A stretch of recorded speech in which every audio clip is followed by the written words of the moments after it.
Hi everyone. तो Coulomb's law को continue करते हैं और प्रिंसिपल ऑफ सुपरपोजिशन पढ़ते हैं, जो कि हमें कई सारे न्यूमेरिकल्स को सॉल्व करने में हेल्पफुल रहेगा ना।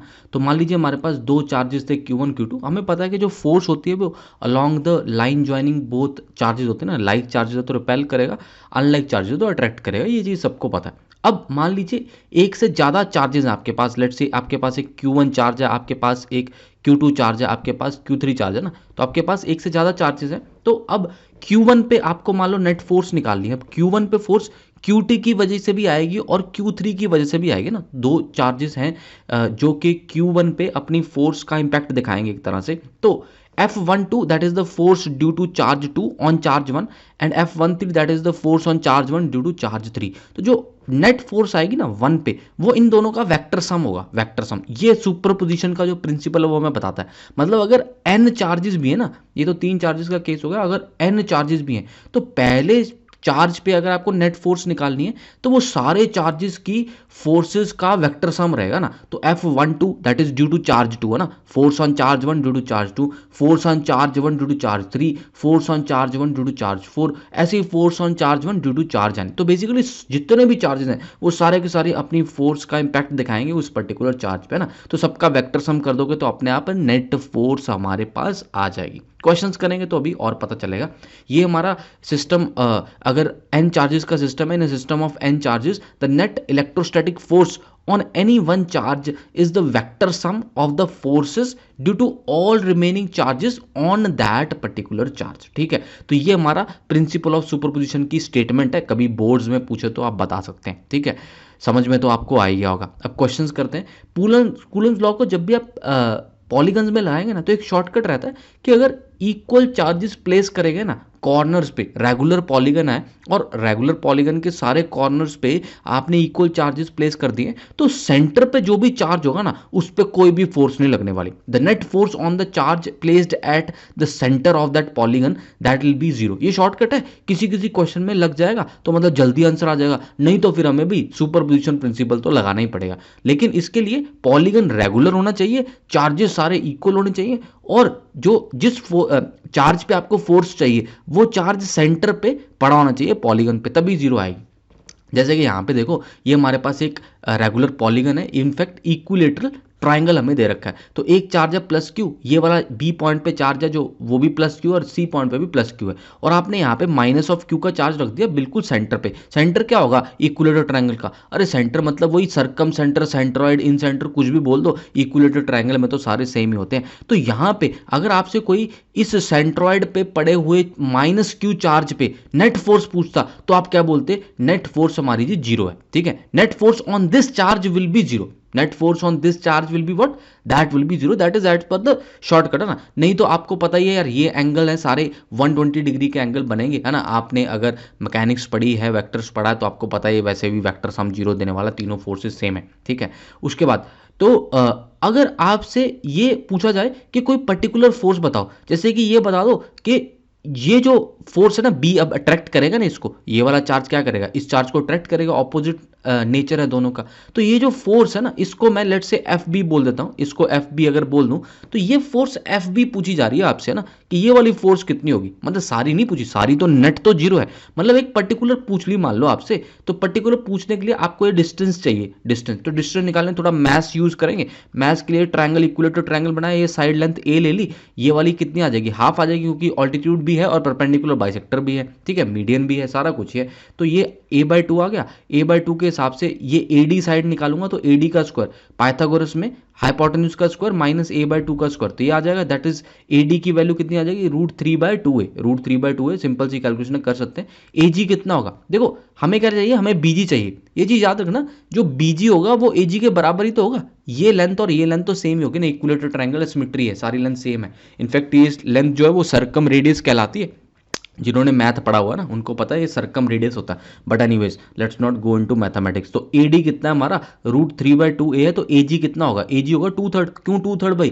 जो सेंट्रॉइड होता है वो 2:1 में डिवाइड करता है कि नहीं करता? Centroid divides the join of median A D that in the ratio 2:1, तो ए जी की वैल्यू क्या आ जाएगी 2/3 आ जाएगी, तो 2/3 ऑफ √3/2 ए, तो ये हमारे पास कितना आ गया a/√3 आ गया, दैट इज योर बी जी। तो बी जी और ए जी दोनों बराबर ही हैं। अब एफ बी निकालना तो बच्चों का खेल है, के Q1 Q2 अपॉन जो हमारा डिस्टेंस है वो डाल दिया हमने यहाँ पे और आंसर आ गया। और डायरेक्शन क्या हो जाएगी इसकी, टुवर्ड्स बी हो जाएगी ना, direction will be towards B, direction of this force. ये केवल एक फोर्स है, ऐसे तीनों फोर्स निकालोगे सबका वेक्टर सम करोगे तो जीरो आएगा। तो हमें निकालने की जरूरत क्या है, हमारे पास तो शॉर्टकट है ना ये वाला, तो हम शॉर्टकट लगाएंगे और सॉल्व कर देंगे। ठीक है, आगे जैसे ये एक स्क्वायर है, स्क्वायर के एंड्स पे वर्टिसेस पे प्लस क्यू चार्ज है और यहाँ पे सेंटर पे प्लस कैपिटल क्यू है, तो F net on capital Q पूछा हो तो क्या बोलेंगे, सीधा सीधा जीरो बोल दें, कुछ भी कैलकुलेट करने की भाई जरूरत नहीं है। हाँ अगर कोई पर्टिकुलर फोर्स पूछी है तो वैसे ही कैलकुलेट कर लेंगे यार, जैसे अभी मैंने तुम्हें ट्रायंगल में करके दिखाया। क्लियर, आगे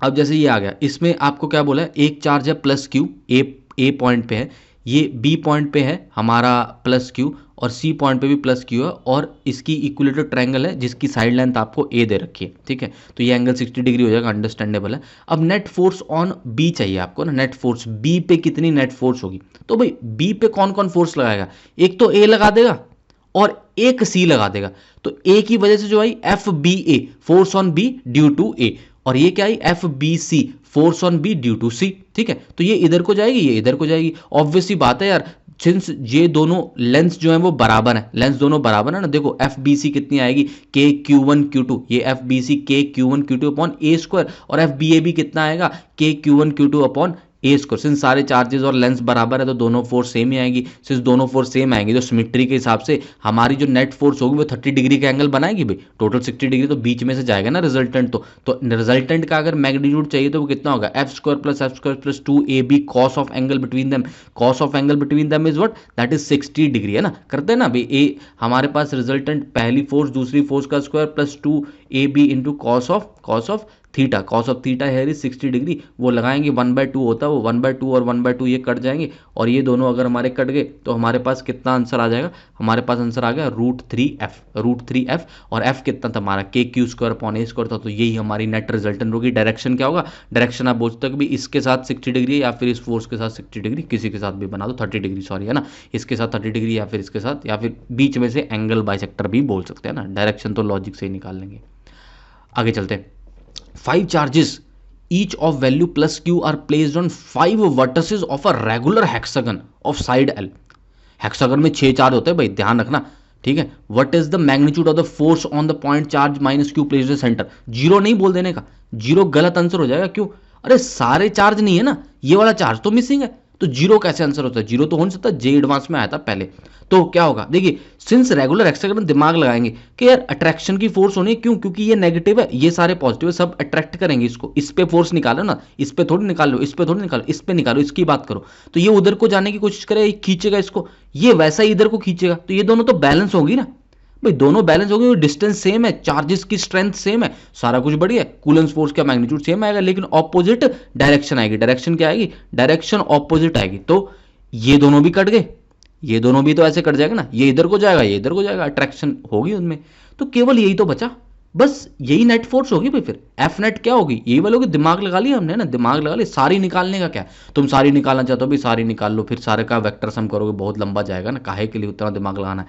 यहाँ पे देख रहे हो के Q1 Q2 और ये डिस्टेंस तुम्हें निकालना है, ठीक है, ये डिस्टेंस हमें निकालना है, तो हमें क्या बोला, साइड लेंथ एल दे रखी है भाई, अगर साइड लेंथ एल देखिए, ये सारे एंगल तो 60 डिग्री के हो गए ना, तो ये भी एल ही होगा, ये सारे एंगल 60 डिग्री के होते हैं, पता तुम्हें ये सारे एंगल कितने के होते हैं, 60 डिग्री के, इजीली निकाल सकते हो। ठीक है, तो 60 के एंगल हुए तो ये साइड लेंथ कितनी होगी, एल होगी, तो के Q अपॉन एल स्क्वायर, और डायरेक्शन किधर हो जाएगी, towards this particular charge, towards this particular charge हमारी डायरेक्शन हो जाएगी, के Q² अपॉन एल स्क्वायर, ये हमारा आंसर आ जाएगा। तो यहाँ पे डायरेक्शन तो पूछी नहीं, सीधा सीधा ए ऑप्शन जो है वो हमारा करेक्ट आंसर बन जाएगा। नेक्स्ट, इसमें क्या है, इसमें आपको एक फिगर दे रखी है, यहाँ पे देखिएगा, ठीक है, ये आपको फिगर दे रखी है, ABCD स्क्वायर है एक, ठीक है, ABCD ऐसे करके, सॉरी ABCD, चार्ज जो है वर्टिसेस पे वो 2 माइक्रोकूलम के चार्ज हमने लिए, ठीक है, हमें नेट फोर्स एट C चाहिए, नेट फोर्स एट क्या चाहिए, C, जैसे थोड़ी देर पहले ट्रायंगल वाला कराया ना तुम्हें, ये वाला कराया नेट फोर्स एट B, वैसे नेट फोर्स एट C है। अब भाई चार्जेस सी पे अगर नेट फोर्स चाहिए जो कि 2 माइक्रोकूलम पड़ा है,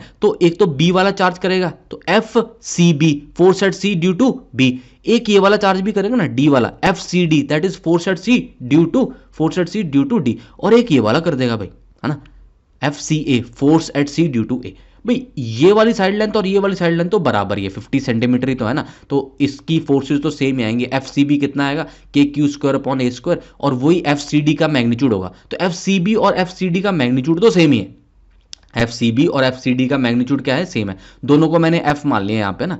अब रिजल्टेंट क्या आएगा भाई, रिजल्टेंट 45 डिग्री पे ही आएगा, दो फोर्सेस 90 डिग्री पे एक्ट कर रहे हैं, तो रिजल्टेंट कहाँ पे होगा, 45 डिग्री पे होगा। अंडरस्टैंडेबल है, दोनों फोर्सेस का मैग्नीट्यूड सेम है, एंगल बाइसेक्टर से पास करेगा ना, तो यहाँ पे क्या आ जाएगा, under root of F square plus F square 2ab cos 90 करो, वो वैसे भी जीरो ही आया ना, ठीक है, नहीं भी अगर तुम्हें पता कहाँ पे जाना है, फिर भी मतलब फॉर्मूला भी दे देगा ना, रिजल्टेंट के पास हमारे पास एंगल निकालने का भी तो मेथड है, तो वहाँ से भी निकाल सकते हैं, बट काहे के लिए ना, लॉजिक से कर लेंगे। एफ रिजल्टेंट कितना आ गया, √2f आ गया, यानी कि एफ सी ए तो लग ही रहा है, एफ सी ए तो लगेगा इस पे, अब इन दोनों की वजह से कितना लगेगा, √2f लगेगा, तो F resultant plus F C A वो हमारा एफ नेट हो जाएगा सी पे। सी पे नेट फोर्स क्या होगी, एक तो सी ए की वजह से और एक इन दोनों का रिजल्टेंट जो बना ना एफ सी डी और एफ सी बी का, तो एफ आर कितना है, √2f है, एफ सी ए कितना होगा, ये डिस्टेंस निकालना पड़ेगा, कोई बड़ी बात थोड़ी है, ये ए है ये ए है, तो ये √2a हो जाएगा, यानी कि √2 50 हो गया एक तरह से, तो √2a का स्क्वायर के Q1 Q2, दोनों तो चार्जेस सेम ही है ना, 2 माइक्रोकूलम यहाँ पे 2 यहाँ पे, तो क्यू स्क्वायर लिख सकते हैं।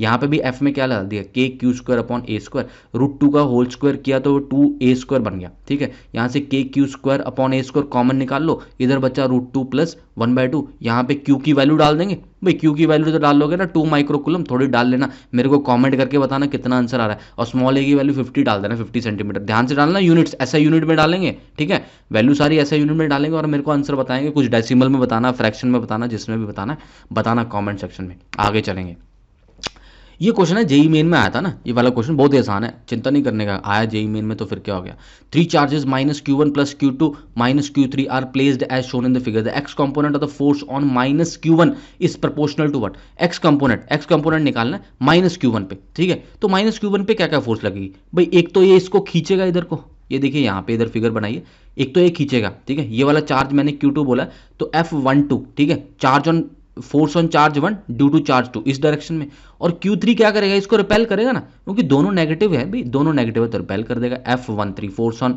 1 ड्यू टू 3, ठीक है। अब समय दोनों निकालनी है, दोनों का वेक्टर सम जो होगा वो वैसे तो नेट फोर्स आ जाएगी, बट हमें नेट तो चाहिए नहीं, हमें तो एक्स कंपोनेंट चाहिए, तो भाई एक्स कंपोनेंट एक तो इधर जाएगा, ये तो पूरा पूरा ही आ जाएगा, मतलब F12, और F13 का कॉस वाला एंगल ले लेते हैं, अगर ये एंगल थीटा दे रखा है तो ये एंगल 90 है, तो ये 90 माइनस थीटा हो जाएगा, लीनियर पेयर, टोटल 180 डिग्री बनाना है ना, टोटल कितना बनाना, टोटल 180 डिग्री बनाना, ये 90 है ये थीटा, तो ये कितना होगा 90 माइनस थीटा, तो F13 cos of 90 minus theta, component तो लेना आता ना, F13 का कंपोनेंट अगर इधर लेना है इस डायरेक्शन में, एक्स डायरेक्शन में लेना तो कितना आएगा, F13 cos of 90 minus theta, cos 90 minus theta तो साइन थीटा होता है, सारी दुनिया को पता है। अब F13 कितना होगा, F13 क्या होगा, एफ के Q1 Q3 विदाउट साइन डालेंगे, अब साइन नहीं डालना है, साइन क्यों डालेंगे ना, लॉजिक से डायरेक्शन तो निकालना है, साइन की जरूरत नहीं है, के Q1 Q3 अपॉन ए स्क्वायर, ठीक है, ए स्क्वायर, ए क्या है, ये डिस्टेंस है भाई, दे रखा है ना ये डिस्टेंस, और ये क्या होगा, के Q1 Q2 upon B square, ये आ गया,